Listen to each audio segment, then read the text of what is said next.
I was intrigued when I got to know that a Hindi adaptation of The Girl on the Train is being made and will star Parineeti Chopra in the lead role. The film, which is an adaptation of the 2016 Hollywood film directed by Tate Taylor and starring Emily Blunt in the lead role, is based on the book written by Paula Hawkins with the same name. The film focuses on a lawyer, Meera Kapoor, who gets pregnant with her husband only to lead to a traumatic accident that causes a miscarriage, a downward spiral of alcohol abuse, and an eventual separation. Now, Meera aimlessly sits on a train and is drawn towards a couple that lives in their previous home, drawn with such intensity that she finds herself being embroiled in a case that involves that very individual going missing. How the case slowly unravels and Meera tries to put two and two together while having a hazy account of how things have transpired in her life forms the plot of The Girl on the Train. This was the perfect opportunity for Parineeti Chopra to get back into the groove of why people originally fell in love with her. But while Parineeti in moments may shine in this film, the execution and unnecessary creative changes to the storyline have let down the actor from having any form of resurgence. Let's get into the nitty-gritty of why exactly this is the case with this film. Here's me telling you the good and bad aspects of the movie so that you guys can ultimately decide whether to watch it on Netflix or not.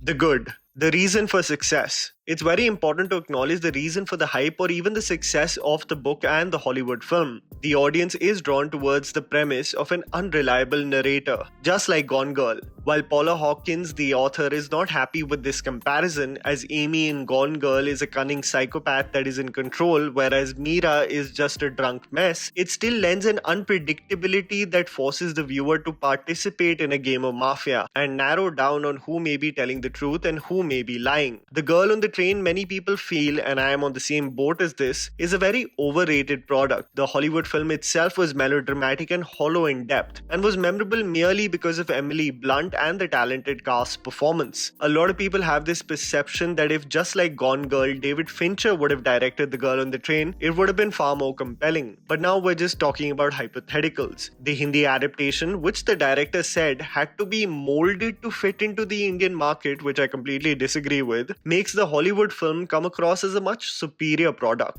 The cast. I love everyone in the cast, but this falls in the category of no matter how talented your cast may be, if the source material and the execution of the film is not up to the mark, even the most gifted actors cannot really elevate that mediocrity. I'm a huge fan of Avinash Tiwari and I love the consistent work that he is getting with films. People should know about the vast talent that this man possesses, but as I was seeing the promotions of Ghost Stories and how directors have acknowledged a sense of madness within his eyes, I fear that Avinash doesn't get typecast into doing the variations of what he did in the second half of Laila Majnu. And as you all know, I'm a simple man, and a simple man is a simp for Aditi Rao Hydari, but she has little to do in this film, which leads you to only marvel at her beauty and not really have an analysis of her performance. Kirti Koladi, as the investigating officer, tries her best to showcase that she is really serious about the case, but again, the lackluster material doesn't really help her in this case. The Curious Case of Parineeti Chopra. This is a very contentious analysis of Parineeti's performance, but it's important to address. The reason why Emily Blunt's performance in the original film, which Parineeti has equated to being her inspiration for the role, was nominated for a BAFTA was because she lends a sense of realism to her role. There is a vulnerability and moderation, most importantly, even in moments of outbursts that make you empathize with the character. I don't know what has happened to Parineeti's process post Meri Pyari Bindu of one, choosing the scripts, and two, the decision of what pitch to perform the role at, because it in several moments comes across as animated, sometimes over the top, and what we have progressed away from, what is considered to be commercial acting.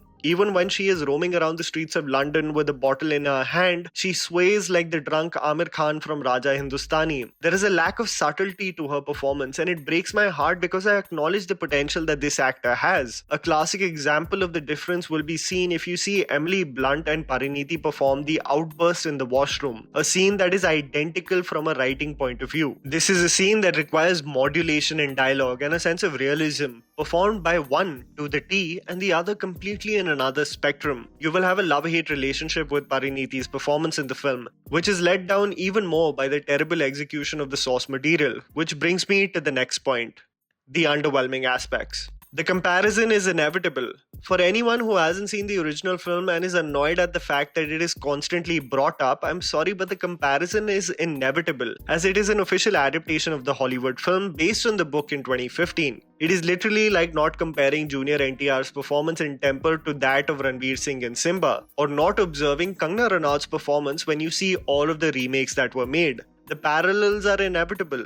Therefore, when we look at what the original film successfully did, I realize that the Hindi adaptation barely scratched the surface. What the Hollywood film successfully does is explore three primary characters, all women, going through unique personal hurdles: alcohol abuse and a miscarriage, a wife and a mother left in the dark of her husband's intentions, and finally a girl who wants to escape from an abusive relationship. The Hindi adaptation scraps away the several details I mentioned and makes one of the primary characters from the original film just a background artist. This eventually leads to the viewer not having the ability to dive deep on who these women are and why they are in such turmoil. There is also nothing Indian about this film other than the characters' nationalities. What I feel would have made the film even more compelling would have been if the film was set in India rather than London. Technical details. There are several unintentionally funny moments which made the thriller aspect of the movie completely dwindle. First of all, the integration of music in the storyline was totally unnecessary. I would much rather have had the creators take the approach of Badla, which stuck to the storyline and did not divulge its attention to commercial cinema tropes. The editing of where the music should fit actually derails the development of the storyline. My biggest problem is that if a viewer has a keen eye for detail, there is a glimpse in the 30-minute mark of the film that literally reveals the entire storyline. Again, an attempt to be slick, but people who really watch films can notice it from a mile away.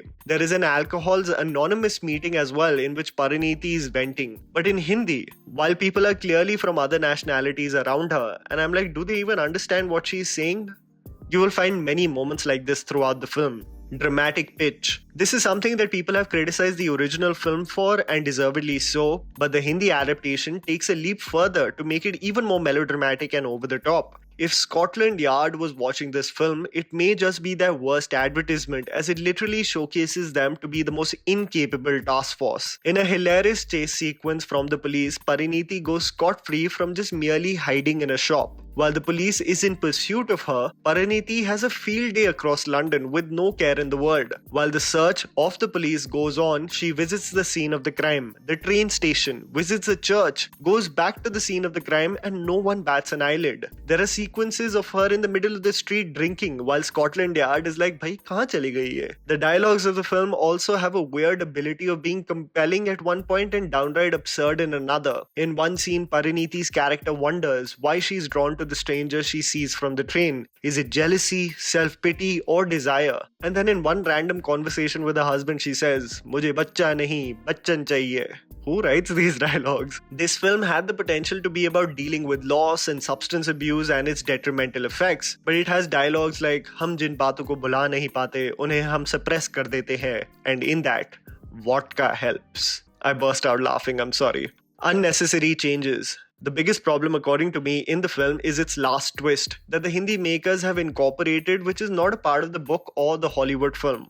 This makes the Hindi film even more over the top and dramatic than it already was. This Bollywoodification is something which was totally not required. The final act of the film generally becomes the typical trope of the villain telling you the entire master plan and the main character going, "Aha, mera to yahi plan tha." A change that was totally unnecessary in my opinion and which made an average thriller somewhat absurd. I acknowledge that this is a commercial thriller and its pitch is different from what we are used to in the OTT space, but it is a classic example of the sous chef originally providing you the sushi and the way it's intended to be eaten. When you hamper that process by adding soy sauce thinking that it will enhance the taste, you actually have inadvertently ruined the product which was originally just fine. I think this line by Chris Tuckman while reviewing the original film fits perfect to conclude this review. It starts out fairly okay, and you're like, this could be compelling, this could be an interesting narrative. And by the end of it, you realize it's just one of those movies where every character has had sex with each other. And that was a video, guys. Write down in the comments below what you thought about the movie. Please don't forget to follow me on Instagram. The handle's right in front of you. Follow me at JammyPants4. Also, please support us by smashing the like button and subscribing to our channel for weekly content ahead. Thank you for watching.